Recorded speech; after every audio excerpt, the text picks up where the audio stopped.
सब्जी बनाउँदैछु एक्लै भयो भने यस्तो हुन्छ प्याज र टमाटर एउटा खोर्सानी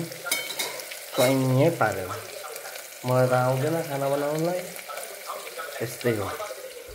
अब यहाँनिर मैले आलु काटेको छु छिरेर यसमा सोयाबिन पनि छ अब पुरानो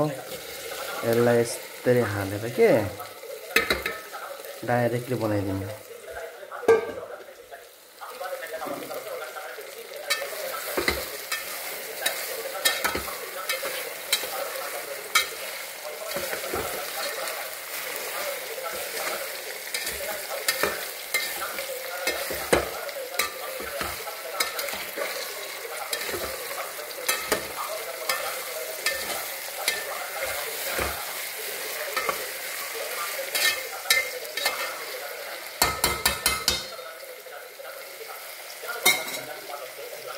मसला चाहिँ यसमा के हाल्ने हल्दी अनि यो के मसला मलाई पनि थाहा छैन यो त हालेँ मैले यो पनि हाल्छु यो पनि हाल्छु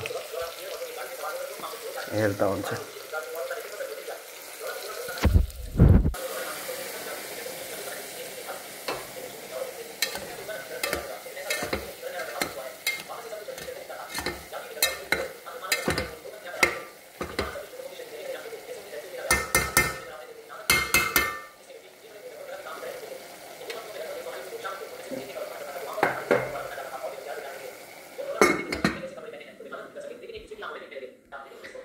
खाना बनाएर खाँदा हैन सुत्दा कति टाइम लाग्ने हो खै